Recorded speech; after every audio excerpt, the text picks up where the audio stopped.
자, 안녕하세요. 부동산 공법 강의하는 고상철입니다. 자, 이번 시간에는 우리 안비호 특강 중에서 이제 용도 지구, 우리 용도 지역은 지난 시간에 했으니까 용도 지구인데 세분되는 것만이라도 제대로 기억하고 행위 제한은 잘 나오니까 암기해두자. 요것만 해도 되겠습니다. 5분입니다. 자, 일단 용도 지구 뭐야? 그러면 용도 지역의 행위 제한으로 안 돼서 용도 지역 위에다 부가적으로 하는 거를 용도 지구라고 하는데, 얘는 총 용도 지구 9개 있어. 9개. 그래서 현재 용도 지구가 9개가 있는데 시행령에, 그래서 시행령에서 이 9개 중에서 5개는 세분을 해놨어요. 이걸 경방보치계라고 그래요. 경방보치계, 경관지구, 방제지구, 보호지구, 취락지구, 개발진흥지구. 그 다음에 기존에 있던 것 중에서도 또 세분을 할 수 있게 조례로 따로 정해놨는데, 그 조례가 경중특이라고 해서 경관지구는 세분됐는데 또 세분해서 이건 추가 세분으로 할 수 있다고 그러고요. 중요시설물 보호지구랑 특정용도 제한지구는 세분이 원래 안 돼요. 근데 조례에서는 얘네들을 따로 세분하겠다. 중요시설물이 뭐 학교, 항만, 공항 뭐 여러 가지가 있어서 세분을 또 하겠다, 조례로. 그래서 현재 경중특이라고 그래요. 그러면 용도지구가 지금 현재 간단하게 암기하면 경방보치계 복덕방고라고 그래서 복덕방 가자 이 뜻이에요. 경방보치계, 경관지구, 방제지구, 보호지구, 취락지구, 개발진흥지구, 요건 세분이 되는 거. 복특방고는 세분이 안 돼요. 복합용도지구, 특정용도 제한지구, 방화지구, 고도지구인데, 여기 경관지구는 경관의 보호보전이기 때문에 이 경관을 보호하겠다 해서 자수, 시로 세분을 시켜놨어요. 자연경관, 수변경관, 시가지경관에서 이 정의는 꼭 한번 기본서나 요약집에 있는 정의 한 번만이라도 읽어두시면 무조건 용도지구는 정의는 안 틀려요. 그리고 고도지구는 종전까지는 최고 최저가 있었는데 최저 제한할 필요가 없다 해서 현재 최고 한도를 규제할 필요가 있다 해서 세분이 안 돼요. 그리고 방화지구, 방제지구 중에서 화재막자는 방화고요. 재해막자는 방제야. 그럼 재해 뺀 나머지는 화재 뺀 나머지 재해가 여기 있는 거예요. 그래서 시가지 방제, 자연 방제로 세분하는데 방화지구는 세분이 안 됩니다. 방화지구는 화재만 막자. 나머지는 다 방제지구. 보호지구는 문화재, 중요시설물, 그리고 이제 생태계인데, 그러다 보니까 항만, 공항, 학교 이런 것들 있잖아요. 그 시설물 보호한다고 해서 조례해서 세분시켰어요. 취락지구도 자연취락, 집단취락으로 나눠지는데, 이 녹간농자 안에 들어있으면 자연취락이라고 하고요.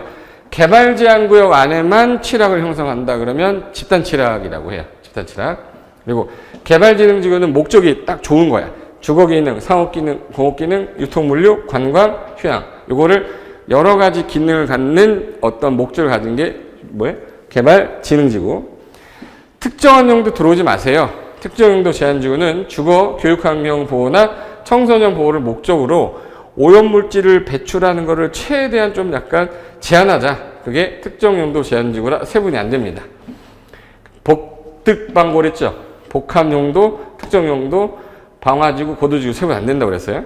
복합용도는 여러 가지 기존에 있던 기능 외에 추가로 더 집어넣은 게 행위자 완화할 거라.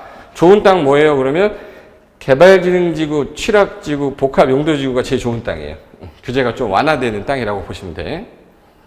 자, 그러면 정리를 하자면 시행령에서 세분되는 게 경방보치계라고 그랬잖아. 개발진흥지구는 관산주복특, 보호지구는 역중생, 경관지구는 자시특, 방제는 시가지방제, 자연방제, 그래서 시방자, 그래서 자연취락, 집단취락, 그래서 현재 세분이 시행령에 세분이 됐는데, 방화지구, 고도지구, 특정용도, 복특방고는 세분 안 된댔죠.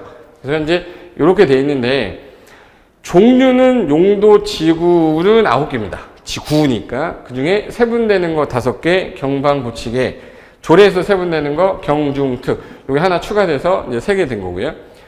조례로 지정한다라고 돼 있죠. 조례에서 지정한다. 수개를 지정할 수는 있어. 이게 아닌 거를 아주 부득이한 경우에 행위 제한은 최소한도에 그치되 완화되는 거. 기존에 있던 거를 완화하는 건 신설 못 해요.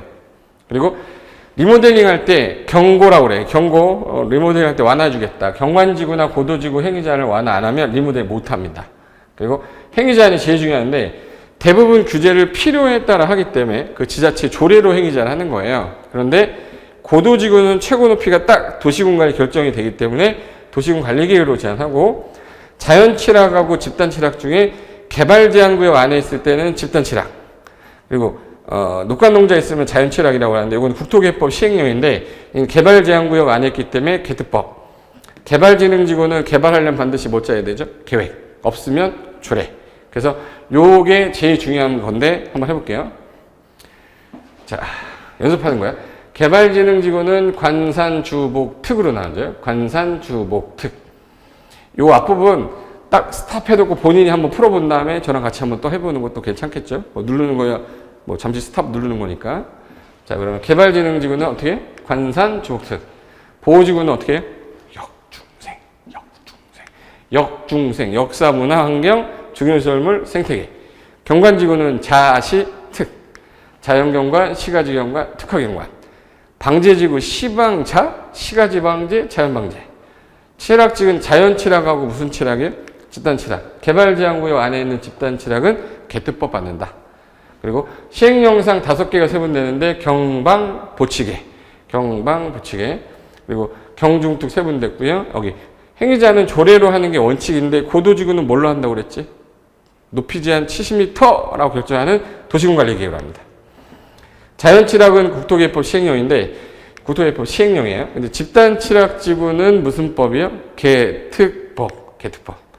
개발진흥지구는 개발하려면 반드시 뭐 짜야 되죠? 계획. 계획으로 하되 없으면 조례로 한다. 그래서 이게 가장 중요한 거였습니다. 자, 수고하셨고요. 다음 시간에는 용도구역으로 뵙겠습니다. 자, 수고하셨습니다.